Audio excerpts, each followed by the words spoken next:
Hello बच्चों, जय श्री कृष्णा। कैसे हो आप लोग? आई होप आप लोग अच्छे होंगे और अब मन लगा के पढ़ाई कर रहे होंगे। हम लोग क्लास 11th अकाउंट्स में बेसिस ऑफ अकाउंटिंग के कॉन्सेप्ट को सीखा था, जिसमें हम लोगों ने सीखा था कि कैश बेसिस ऑफ अकाउंटिंग क्या होता है, अक्रूवल बेसिस ऑफ अकाउंटिंग क्या होता है। आज के क्लास में हम लोग इस पे बहुत सारे प्रैक्टिकल्स एग्जाम्पल करेंगे, जिससे हम लोग को और बेहतर क्लैरिटी मिल जाएगा cash basis of accounting and accrual basis of accounting में। तो चलो आज का क्लास हम लोग शुरू करते हैं। चलो बच्चों, अब हम लोग कैश बेसिस और अक्रूवल बेसिस के कॉन्सेप्ट को एग्जाम्पल के थ्रू समझते हैं, तो उससे आपको प्रैक्टिकल अप्रोच से ज्यादा क्लैरिटी मिलेगा। ठीक है, चलो हम लोग एक एग्जाम्पल लेते हैं। एग्जाम्पल 1। ठीक है, हम लोग को फिनेंशियल ईयर 2021-22 जो अभी अभी खत्म हुआ है, उस ईयर का हमारे पास कैश सेल्स दिया हुआ है। कैश सेल्स दिया हुआ है कितना? ₹5 लाख। कैश सेल्स कितना है? ₹5 लाख। यानी हमने नगद में गुड्स को बेचा है। ये हमारे लिए क्या होता है? ये हमारे लिए इनकम होता है 5 लाख। ठीक है, अब दिया हुआ है क्रेडिट सेल्स। क्रेडिट सेल्स का मतलब क्या होता है? उधार बिक्री। क्रेडिट सेल्स क्या होता है? उधार बिक्री। ये कितना है? 2 लाख।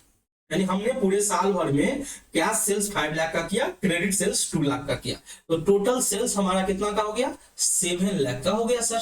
नगद और उधार सेल्स मिला के हमारा टोटल सेल्स 7 लाख का हो गया।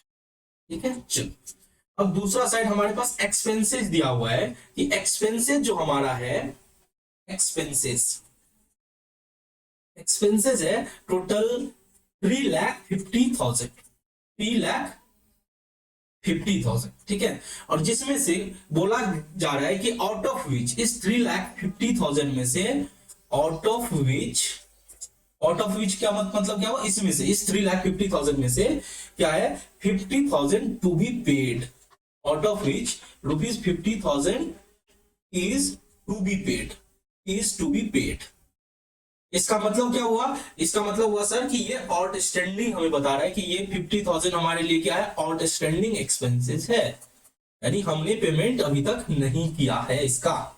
ठीक है, तो हमें क्या बताया कि टोटल सेल्स है 7 लाख, एक्सपेंसेज है 3,50,000। इस 3,50,000 में से 50,000 का एक ऐसा पैसा है जो आउटस्टैंडिंग है, जिसे अभी तक पे नहीं किया गया है।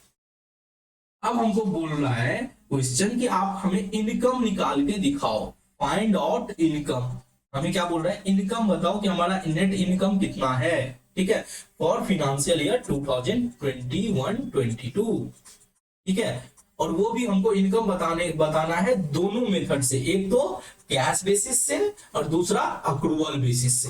कैश बेसिस और दूसरा मैंने क्या बोला? Accrual basis. इस दोनों अलग अलग मेथड से हमें क्या करना है? इनकम निकाल के दिखाना है। ठीक है, चलो यहां तक अभी तक समझ में आ गया। अब हम लोग क्या करते हैं? अब सर हम लोग क्या करेंगे?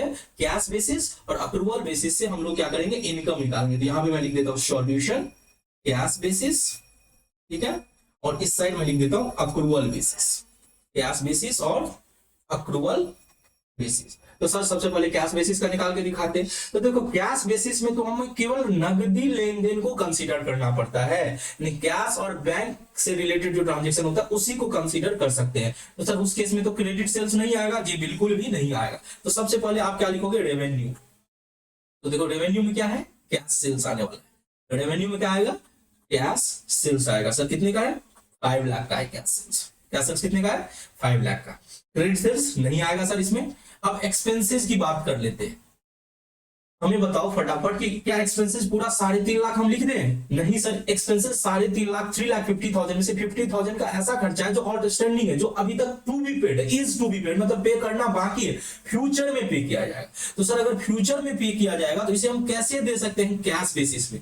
तो 3,50,000 में से क्या करोगे? ये जो आउटस्टैंडिंग है 50,000 उसको घटाओगे तो सर कितना होगा? 3 लाख होगा। ये जो एक्सपेंसेस है इसको माइनस कर दो, इसको क्या कर दो? माइनस कर दो, तब जाके आपका क्या मिलेगा? नेट इनकम निकलेगा। तब आपका क्या निकलेगा? Net income. आपने क्या किया? आपने रेवेन्यू में से एक्सपेंसेस घटा दिया, तो जो निकलता है उसे नेट इनकम। इसी को हम प्रॉफिट बोलते हैं कि प्रॉफिट जो FY 21-22 का जो प्रॉफिट है वो कितना होगा? 2 लाख का प्रॉफिट होगा। ठीक है, ये तो हमारा हो गया कैश बेसिस। अब बात कर लेते हैं अक्रूवल बेसिस का। तो सर अक्रूवल बेसिस में हम लोग क्या करने वाले हैं, हम लोग सर कैश सेल्स और क्रेडिट सेल्स दोनों को रेवेन्यू मानेंगे। तो हमारा जो रेवेन्यू होगा, हमारा जो रेवेन्यू होगा कैश सेल्स होगा कितने का, 5 लाख का, ठीक है। दूसरा क्या होगा, क्रेडिट सेल्स होगा, क्रेडिट सेल्स, ये दोनों हमारा क्या होगा, रेवेन्यू होगा। हमारा टोटल रेवेन्यू कितना हो गया सर, हमारा टोटल रेवेन्यू 7 लाख हो गया, इसे हम ए बोल देते हैं, ठीक है। और सर एक्सपेंसेस, एक्सपेंसेस में भी और स्टैंडिंग एक्सपेंसेस भी इंक्लूड करोगे, क्योंकि ये अक्रूवल बेसिस है, अक्रूवल में कैश से संबंधित लेन देन और जो उधार लेन देन होता है उसको भी कंसीडर करते हैं। तो सर सारा का सारा खर्चा ले लो, यानी 3.5 लाख का एक्सपेंसेस आप कंसीडर करो। तो 3.5 लाख खर्चा, 7 लाख में से 3.5 लाख हटाएंगे तो कितना होगा, 3.5 लाख का हमारा जो होगा वही हमारा क्या होगा, नेट इनकम यानी प्रॉफिट कहलाएगा। वही हमारा क्या होगा, नेट इनकम यानी प्रॉफिट कहलाएगा। तो आपने क्या सीखा कि कैश बेसिस अकाउंटिंग में क्रेडिट सेल्स नहीं लेते हैं और स्टैंडिंग एक्सपेंसेस नहीं लेते, ये सब कंसीडर नहीं करते हैं कैश सेल्स, कैश बेसिस में, ठीक है। चलो अब हम लोग मूव करते हैं नेक्स्ट एग्जांपल पे, ठीक है। देखो सेकंड एग्जांपल में हमारा इनकम रिसीव्ड है, मैंने क्या बोला, इनकम रिसीव्ड, इनकम रिसीव्ड, ठीक है। इनकम रिसीव्ड कितना है सर, इनकम रिसीव्ड हम ले लेते हैं 2,50,000, ठीक है। इनकम रिसीव हुआ यानी हमारा इनकम क्या हुआ, आया मेरे पास, रिसीव होगा, कैश के फॉर्म में आ गया, ठीक है। उसके बाद बोला कि इस 2.5 लाख में से, इस 2.5 लाख में से 20,000 ऐसा इनकम है जो एडवांस मिल गया, यानी अगले साल का मिल गया। मैंने क्या बोला, इनकम रिसीव हो गया एडवांस में, income receive in advance, income received in advance. Advance का मतलब क्या होता है सर, एडवांस का मतलब हुआ कि इस साल का इनकम था लेकिन वो पैसा जो अभी आया एडवांस में वो अगले साल से संबंधित है, यानी नेक्स्ट ईयर का पैसा अभी मिल गया। तो ये हमारे लिए लाइबिलिटीज होता है, इसे हम P&L अकाउंट में इनकम के रूप में नहीं दिखा सकते हैं, ठीक है। तो ये जो एडवांस है ये बोला इस 2.5 लाख में इंक्लूडेड है, income received in advance included in 2.5 lakh, यानी इसी 2.5 लाख में इंक्लूड है, इंक्लूडेड इन 2,50,000। तो क्लैरिटी कर दी, दे दिया कि इसी 2.5 लाख में ये एडवांस इंक्लूडेड है। कितना का है, ये है 20,000 का सर, ये कितने का है, 20,000 का, ठीक है। ठीक है, ये समझ में आ गया कि हमारा इनकम 2.5 लाख का हुआ सर, इस 2.5 लाख में से 20,000 का एक ऐसा इनकम है जो अगले साल से संबंधित है, ठीक है। तो जो अक्रूवल बेसिस हम लोग बनाएंगे, अक्रूवल बेसिस से जब हम नेट प्रॉफिट निकालने की कोशिश करेंगे तो उसमें क्या करेंगे, इस एडवांस को हटा देंगे क्योंकि ये इस साल का प्रॉफिट में शामिल नहीं होगा। बट कैश बेसिस में, कैश बेसिस में तो रखना ही है, तो सर रखेंगे तो 2.5 लाख में तो ऑलरेडी इंक्लूड है, तो इसलिए इसके लिए कुछ भी नहीं करना है, बट अक्रूवल बेसिस में इसको घटा देंगे, ठीक है। अब है एक ऐसा इनकम जो अभी तक मिला नहीं है, रिसीव्ड नहीं किए हैं, income not yet received, income not yet received, income not yet received, income अभी तक रिसीव्ड नहीं किए हैं। कितने का, 25,000 का, कितने का, 25,000 का। क्लियर, नॉट येट रिसीव का मतलब इस तरह के इनकम को हम लोग क्या बोलते हैं अकाउंटिंग में, इस तरह का इनकम को बोलते हैं अक्रूड इनकम। इसे हम क्या बोलते हैं अकाउंटिंग में सर, इसे हम अक्रूड इनकम बोलते हैं। अक्रूड का मतलब होता है उपार्जित आय, यानी कमा तो लिए हैं बट पैसा अभी तक आया नहीं है, ठीक है। चलो अब बात कर लेते हैं सर एक्सपेंसेस की, इसकी बात कर लेते हैं एक्सपेंसेस की। तो एक्सपेंसेस पेड, पेड का मतलब होता है नगद में खर्चा, पेड का मतलब एक्सपेंसेस पेड को हम लोग ऐसे भी बोल सकते हैं हिंदी में नगद में खर्चा, नगद में खर्चा, ठीक है।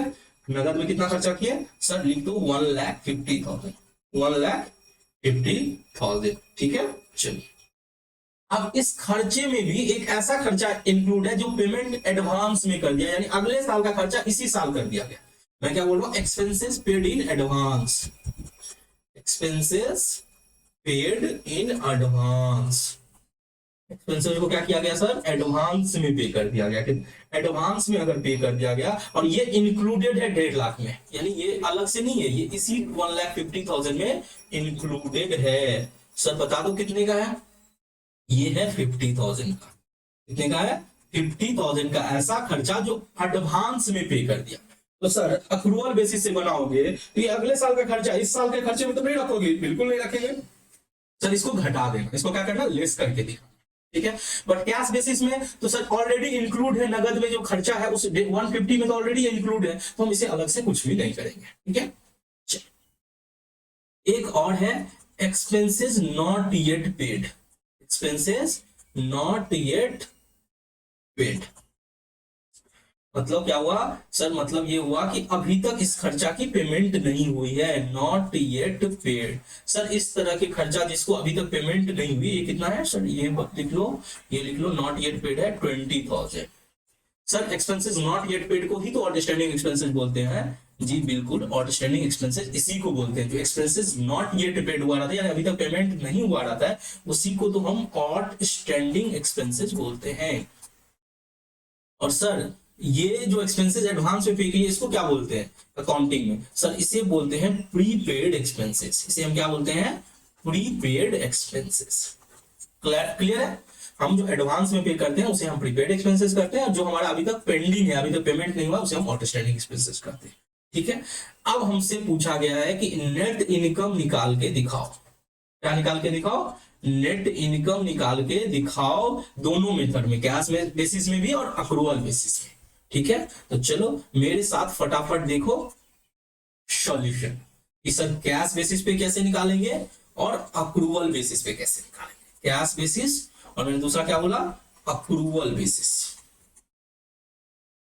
ठीक है, चलो तो सर कैश बेसिस में केवल नगद इनकम और नगद एक्सपेंसेस को लेना है। तो देखो इनकम रिसीव्ड, ये तो नगद है, देखो ये नगद है, ये भी नगद है, ये भी नगद है जो एडवांस में मिला है।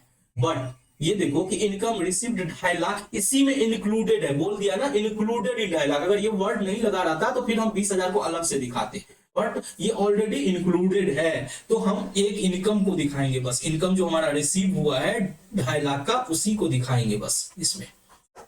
इतना सर 2,50,000 एडवांस में जो रिसीव किए क्यों नहीं दिखा रहे हैं, क्योंकि सर ये इसी बोल दिया है कि इंक्लूडेड इन 2,50,000, तो ऑलरेडी इंक्लूड है, तो दोबारा तो नहीं इंक्लूड करेंगे ना। ठीक है, इसीलिए नहीं दिखाएंगे। अब सर बताओ इनकम जो नहीं रिसीव किया अभी तक, इसको क्या कैश बेसिस में ले सकते हैं? तो देखो ये नहीं रिसीव किया, इसका मतलब क्या है, ये उधार नेचर का है, नगद के नेचर का नहीं है, तो हम इसे इंक्लूड नहीं करेंगे। ठीक है, तो इनकम रिसीव हमने लिख लिया। अब हम देखेंगे एक्सपेंसेस कितना का है। तो सर एक्सपेंसेस में भी तो जो पे किए हो केवल वही लोगे, बिल्कुल एक्सपेंसेस पे किए 1,50,000, हम केवल वही लेंगे। क्यों हम वही लेंगे, 1,50,000 ही क्यों लेंगे, क्योंकि सर ये 50,000 जो एडवांस में पे किए हो ये भी नगद है बट ऑलरेडी इंक्लूडेड है, तो हम उसे नहीं लेंगे। और एक्सपेंसेस नॉट येट पेड, तो ये तो उधार के नेचर का होता है सर, इसे तो आप रख ही नहीं सकते। ठीक है, तो इनकम रिसीव्ड में से एक्सपेंसेस पेड क्या करूंगा, माइनस कर दूंगा।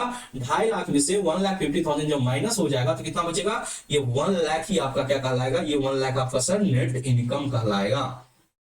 नेट इनकम को ही हम लोग प्रॉफिट बोलते हैं, नेट इनकम को ही क्या बोलते हैं, प्रॉफिट बोलते हैं। ठीक है, चलो सर आप फटाफट अक्रूवल बेसिस पे भी बता ही दो कि अक्रूवल बेसिस पे क्या होगा। देखो अक्रूवल बेसिस पे इनकम रिसीव्ड में, ध्यान से सुनिए मेरा बात, इनकम रिसीव्ड जो हमारा हुआ है, कितना का हुआ इनकम रिसीव्ड मेरे बच्चों, 2,50,000 का इनकम रिसीव्ड हुआ है। ठीक है, अब देखो इस इनकम रिसीव्ड में जो एडवांस हमारा था, हम जो एडवांस रिसीव कर लिए थे वो इस साल का तो नहीं था ना, वो अगले साल का था जो इसी साल मिल गया। हम प्रॉफिट इस साल का निकाल रहे हैं, तो अक्रूवल बेसिस में अगर हमको एडवांस में इनकम आ जाता है तो हम उसे इनकम का पार्ट नहीं मानते। तो सर इसमें तो इंक्लूड है, अगर इंक्लूड है तो कैसे निकालोगे, उसको निकालना है यानी उसको माइनस करना पड़ेगा। उसको क्या करना पड़ेगा, माइनस करना पड़ेगा, यानी लेस करना पड़ेगा income received in advance, income received in advance. तो ये जो एडवांस इनकम है इसे क्या करना पड़ेगा, लेस करना पड़ेगा। सर कितने का था एडवांस, सर ये 20,000 का था। कितने का था, 20,000। तो 20,000 क्या करेंगे, माइनस कर देंगे। चलो अब क्या करेंगे सर, सर इसमें इनकम नॉट येट रिसीव, जिसे हम अक्रूड इनकम बोलते हैं, नॉट येट रिसीव, तो ये तो सर इसी साल का है, पैसा नहीं मिला, तो पैसा नहीं मिला है उससे कोई फर्क नहीं पड़ेगा। अगर इस साल का इनकम है तो हम इसे जोड़ देंगे।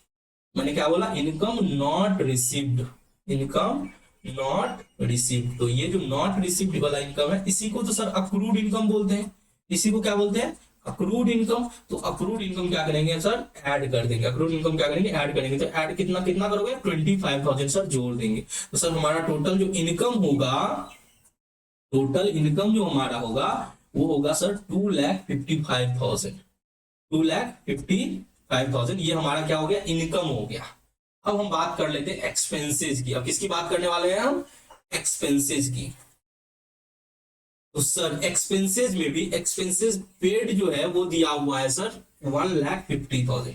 कितने का दिया हुआ है, 1,50,000। इसको थोड़ा मिनिमाइज कर लेते हैं, ठीक है। सर एक्सपेंसेस 1,55,000 का दिया, 50,000 का दिया है, और सर इसमें भी एडवांस है, तो उसको तो आप लेस करोगे सर, बिल्कुल लेस करेंगे। अगर एक्सपेंसेस एडवांस है, expenses paid in advance, paid in advance, तो ये जो एडवांस का खर्चा होता है इसी को तो सर प्रीपेड एक्सपेंसेस बोलते हैं। जी हाँ, इसी को प्रीपेड एक्सपेंसेस बोलते हैं, इसे हम बोलते हैं प्रीपेड एक्सपेंसेस। ये क्या होता है सर, ये घट जाता है, एक्सपेंसेस को कम करता है। कितना है सर, ये 50,000 है, तो मैंने क्या करना है, 50,000 क्या करना है, माइनस कर देना है।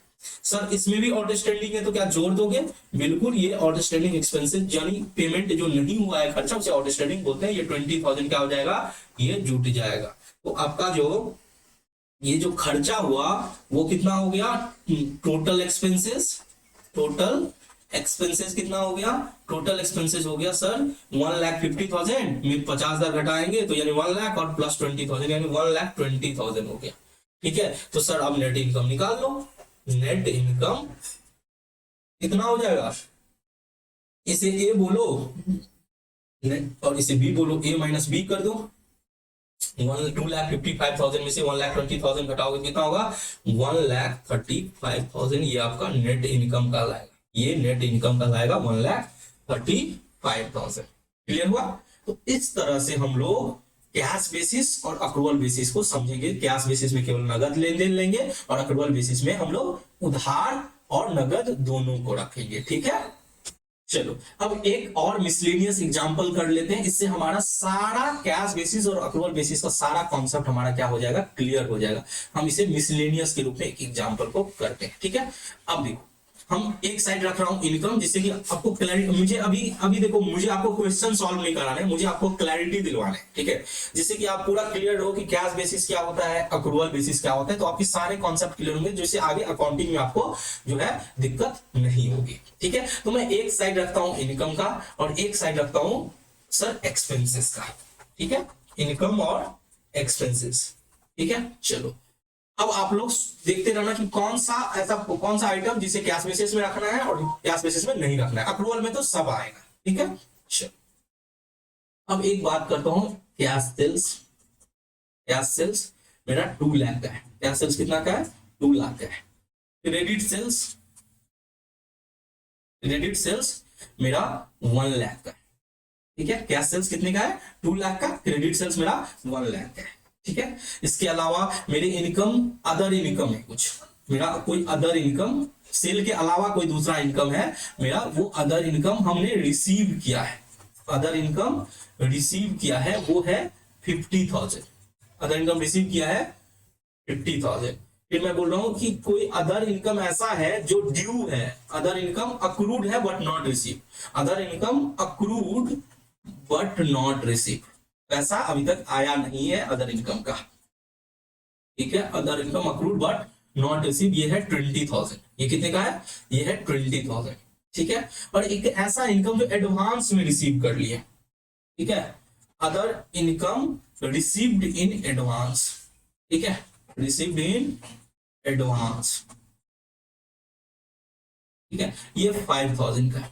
अब एक चीज देखो, मैं यहाँ पे थोड़ा सा कॉम्प्लेक्स करने की कोशिश कर रहा हूँ, थोड़ा सा कठिन करने की कोशिश कर रहा हूँ। अब देखो मैंने यहाँ पे लिखा है other income received in advance. अब मैं ये नहीं बोला कि ये जो other income received in advance है ये इसका पार्ट है। अदर इनकम रिसीव्ड जो हमने 50,000 जो अदर इनकम रिसीव्ड किया था 50,000, मैं ये नहीं बोला कि इंक्लूडेड है 50,000 में। इसका मतलब क्या हुआ कि अगर ये इंक्लूडेड नहीं है तो इसको हम सेपरेटली ट्रीट करेंगे, सेपरेटली ट्रीट करेंगे, मतलब कैश बेसिस में ये अदर इनकम जो एडवांस में रिसीव हुआ इसको भी कैश बेसिस में दिखाएंगे। ये बच्चे कंफ्यूज कर देते हैं, सर पिछला क्वेश्चन में तो आपने क्या किया था, 50,000 ही दिखाया, इसको अलग से नहीं दिखाया कैश बेसिस में। देखो आपको रट्टा नहीं लगाना है, आपको वर्डिंग को समझना है, पहचान करनी है। पिछला एग्जांपल में हमने क्या बोला था कि जो इनकम एडवांस में रिसीव किया वो इंक्लूडेड था 2.5 लाख में, बट यहाँ पे मैंने ये वर्ड नहीं लगाया कि इंक्लूडेड। अगर मैं यहाँ पे लगा दूं इंक्लूडेड इन 50,000 तो फिर इसको 5,000 को अलग से कैश बेसिस में नहीं दिखाना है, ठीक है। तो ये चीज आपको दिमाग में रखना होगा, हर चीज को आप याद करके नहीं जा सकते, आपको वर्डिंग को समझना होगा अच्छे से, ठीक है। चलो ये इनकम है, ये साइड मैंने डिस्कस कर लिया। अब बात कर लेते हैं एक्सपेंसेस में। तो सर एक्सपेंसेस में कैश परचेज हो सकता है, एक्सपेंसेस में कैश परचेज हो सकता है। मान के चलता हूं कि कैश परचेज है 1,50,000, ठीक है। क्रेडिट परचेज यानी उधार में खरीद के ला सकते हैं, क्रेडिट परचेज है मान के चलो 50,000, क्रेडिट परचेज कितने का है 50,000, ठीक है। इसके अलावा सर जैसे मैं स्टाफ को सैलरी दिया, सैलरी पे किया, सैलरी पेड है 20,000, ठीक है। और सैलरी आउटस्टैंडिंग यानी नगद नहीं है, ये उधार है, सैलरी आउटस्टैंडिंग है कितना 5,000, आउटस्टैंडिंग का मतलब होता है उधार 5,000 का, ठीक है। अब इंश्योरेंस प्रीमियम पे किए, ये भी कि सर खर्चा है, इंश्योरेंस प्रीमियम क्या है, खर्चा है। Insurance premium paid 5,000, insurance premium paid 5,000, insurance premium paid in advance, paid in advance. और मैंने ये बोल देता हूं यहाँ पे मैं ब्रैकेट में लिख देता हूं इंक्लूडेड इन 5,000, ये 5,000 में इंक्लूडेड है, इंक्लूडेड इन 5,000, ये पेड इन एडवांस है 1,000 का। 1,000 का ऐसा इंश्योरेंस प्रीमियम है जो हमने एडवांस पे कर दिया और ये 5,000 में इंक्लूडेड है, ठीक है। चलो इससे ज्यादा कॉम्प्लेक्स नहीं करते हैं। अब इसको आप वीडियो पॉज करके फटाफट खुद से सॉल्व करने की कोशिश करो, देखो आपसे बन पा रहा है कि नहीं बन पा रहा है, ठीक है। और उसके बाद क्या करना, मेरा सॉल्यूशन देखना, ठीक है। चलो तो आई बिलीव आपने इस एग्जाम्पल को बना लिया है। अब हम लोग इसका सॉल्यूशन करते हैं साथ मिलके, सॉल्यूशन। तो सबसे पहले सर हम कैश बेसिस के हिसाब से चलेंगे, सबसे पहले हम लोग क्या करेंगे, कैश बेसिस के हिसाब से चलेंगे, ठीक है। चलो आप लोग क्वेश्चन नोट कर लिया, तो क्वेश्चन तो आपके सामने में होगा ही, तो आप लोग को अच्छे से दिख रहा होगा। कैश बेसिस और हम लोग अक्रूवल बेसिस दोनों को साथ में लेके चलेंगे, ठीक है। अब सर कैश बेसिस में हम लोग केवल कैश लेन देन को लिखेंगे, यानी सबसे पहला लिखेंगे कैश सेल्स। सबसे पहले क्या लिखेंगे, कैश सेल्स कितना का है सर 2 लाख का हमारा कैश सेल्स है, ठीक है। क्रेडिट सेल्स सर हम यहाँ पे नहीं दिखाएंगे, अदर इनकम रिसीव दिखाएंगे 50,000, other income received, other income received जो है वो कितने का है, वो 50,000 का है सर, ठीक है।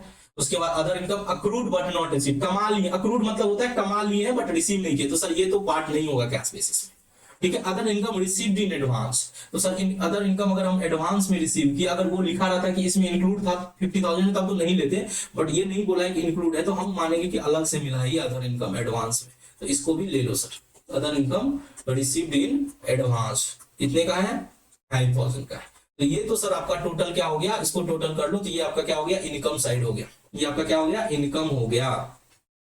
इतने का होगा 2,50,000 प्लस 5,000, यानी कि हो जाएगा ये 2,55,000। ये कितने का हो गया 2,50,000, इसको ए बोल दो। और खर्चा आप देखो, आप खर्चे पे फोकस करो। अब सर एक्सपेंसेस में क्या क्या है, तो सर एक्सपेंसेस में एक क्रेडिट परचेज है, एक्सपेंसेस में क्या क्या है, एक credit purchase, sorry credit purchase तो यहाँ पे आएगा नहीं, तो केवल कैश परचेज आएगा। एक्सपेंसेस में क्या है, एक कैश परचेज, कैश परचेज कितने का मेरे बच्चों, कैश परचेज सर 1,50,000 का है, तो रख लो 1,50,000, ठीक है। तो थोड़ा ऊपर कर देते हैं। और कैश परचेज के अलावा क्या है, कैश परचेज क्रेडिट परचेज तो लेना नहीं है, नहीं लेना, सैलरी पेड ले लेंगे, सैलरी पेड, सैलरी पेड कितना है 20,000, ठीक है। उसके अलावा सैलरी आउटस्टैंडिंग, सर आउटस्टैंडिंग को हम नहीं इंक्लूड करेंगे क्योंकि कोई भी बाकी वगैरह खर्चा होता है तो इसे हम कैश बेसिस में इंक्लूड नहीं करते, ठीक है। चलो इंश्योरेंस प्रीमियम पेड 5,000, हाँ सर इंक्लूड कर लो, insurance premium, insurance premium paid 5,000, ठीक है। आगे देखो एडवांस इंक्लूडेड इन 5,000, तो ऑलरेडी तुम 1,000 का जो एडवांस है इंक्लूड कर लिए, तो इसे तुम नहीं इंक्लूड करोगे, तो तुम क्या करो, अब टोटल कर लो बाबू एक्सपेंसेस का, इसे हम बोलेंगे एक्सपेंसेस, इसे हम क्या बोलेंगे एक्सपेंसेस। अब 1,50,000 प्लस 20,000 1,70,000 और प्लस 5,000, यानी ये हो गया 1,75,000, ये क्या हो गया 1,75,000। तो अब आपका क्या बन जाएगा सर, अब हम लोग का नेट इनकम निकल जाएगा, क्या निकल जाएगा, net income, net income, net income कितना होगा, नेट इनकम होगा ए माइनस बी, एक्सपेंसेस को बी बोल देता हूँ, ए माइनस बी, यानी कि 2,55,000 में से 1,75,000 माइनस करेंगे तो कितना होगा, तो सर 55 प्लस 60 20 80,000 का हमारा नेट इनकम आएगा, 80,000 का मेरा नेट इनकम होगा। आई होप आप लोग अच्छे से देख पा रहे होंगे, ठीक है। चलो 80,000 का हमारा क्या हुआ नेट इनकम। तो ये तो हमारा कैश बेसिस था। अब बात कर लेते हैं अक्रूवल बेसिस। तो अक्रूवल बेसिस में हम लोग क्या करेंगे, तो सर अक्रूवल बेसिस में हम नगद और उधार दोनों लेंगे। ठीक है, सबसे पहले लिखते हैं कैश सेल्स। कैश सेल्स कितने का कैश सेल्स, 2 लाख का। सर यहाँ पे लिख लो 2 लाख कैश सेल्स। फिर लिखो सर क्रेडिट सेल, छोटा पेन यूज करता हूं क्योंकि हो सकता है कि स्पेस का दिक्कत हो। क्रेडिट सेल्स, क्रेडिट सेल्स कितने का है सर, 1 लाख का है, तो इसे भी इनकम का पार्ट मानना पड़ेगा सर। ठीक है, उसके बाद सर अदर इनकम रिसीव्ड है 50,000, तो वो भी ले लो। अदर इनकम रिसीव्ड, ठीक है। अब अदर इनकम रिसीव्ड कितने का है 50,000 का, ये भी ले लो। अब देखो sir other income received in advance है 5,000, तो हम इसमें से लेस तो तभी करेंगे ना जब इसमें इंक्लूड होगा। तो ये तो हम बताए हैं क्लियरली कि इसमें कुछ बताया ही नहीं कि other income received in advance इस 50,000 इंक्लूड है। तो अगर नहीं ऐसा लिखा हुआ है तो हम इस other income received in advance को हम इसमें से माइनस नहीं करेंगे, बल्कि हम इसे नहीं दिखाएंगे, इसे हम अक्रूवल बेसिस का पार्ट नहीं मानेंगे। बट सर जो अक्रूड है अदर इनकम बट रिसीव नहीं हुआ उसे तो मानोगे, बिल्कुल मानेंगे। अदर इनकम जो अक्रूड है उसे हम दिखाएंगे, उसे हम इनकम प्रॉफिट का पार्ट मानेंगे। अदर इनकम जो हमारा अक्रूड है उसे हम पार्ट मानेंगे। कितना का है अदर इनकम अक्रूड सर, 20,000 का है। ठीक है मेरे बच्चों, तो हम लोगों ने टोटल इनकम तो निकाल लिया, तो ये सर हमारा टोटल इनकम हो जाएगा। ये क्या हो जाएगा, टोटल इनकम, इसे हम बोलते हैं टोटल इनकम, इसे ए मान लेते हैं। ठीक है सर, कितना होगा 2 लाख प्लस 1 लाख 3 लाख और 3,70,000, 3,70,000। चलो अदर इनकम एडवांस क्यों नहीं इसमें इंक्लूड किया, क्योंकि वो अगले साल से संबंधित है। तो सर माइनस तो जनरली करते थे, माइनस तब करते जब वो अदर इनकम रिसीव्ड में इंक्लूड रहा था, तब माइनस करते। ठीक है, अब सर बात कर लेते हैं खर्चे की। तो खर्चे में तो सर कैश परचेज आएगा, तो कैश परचेज ले लो सर। कैश परचेज कितने का है कैश परचेज, 1,50,000, 1,50,000 का। फिर सर क्रेडिट परचेज भी आएगा इसमें, क्योंकि अक्रूवल बेसिस में तो नगद और उधार दोनों आता है। जी बिल्कुल, नगद और उधार दोनों आता है क्रेडिट परचेज। ठीक है, 50,000 कैश परचेज हो गया, क्रेडिट परचेज। अब सैलरी पे है 20,000, तो सर सैलरी पे हमारा खर्चा है, पे किए हैं, तो हम इसे दिखाएंगे सैलरी पेड 20,000। ठीक है, और आउटस्टैंडिंग सैलरी है हमारा, तो ये भी खर्चा का पार्ट होगा, हम इसे भी दिखाएंगे 5,000। ठीक है, अब आगे आते हैं इंश्योरेंस प्रीमियम। क्या है, इंश्योरेंस प्रीमियम। अब देखो इंश्योरेंस प्रीमियम में ध्यान रखना है कि सर इंश्योरेंस प्रीमियम तो 5,000 का था, जिसमें एडवांस में ये बोल दिया है क्लियरली कि 5,000 में इंक्लूडेड है 1,000, तो हमें इस 5,000 में से 1,000 क्या करना है, माइनस करके 4,000 ही दिखाने हैं। ठीक है, 4,000 ही दिखाने हैं। तो इस तरह से आपका टोटल एक्सपेंसेस हो गया, टोटल एक्सपेंसेस हो गया। बताओ फटाफट कितना हुआ, 150 प्लस 50 यानी 2 lakh, 2 lakh plus 20,000 plus 5,000, 2,25,000 plus 4,000 यानी कि 2,29,000। ये क्या हो गया सर, ये हो गया टोटल एक्सपेंसेस। ये क्या हो गया, टोटल एक्सपेंसेस। अब सर हम प्रॉफिट निकाल लेंगे। अब हम क्या करेंगे, थोड़ा सा मैं इसको ऊपर कर देता हूं, आपको अच्छे से दिखेगा। अब हम सर प्रॉफिट निकालेंगे, जिसे हम नेट इनकम बोलते हैं, नेट इनकम।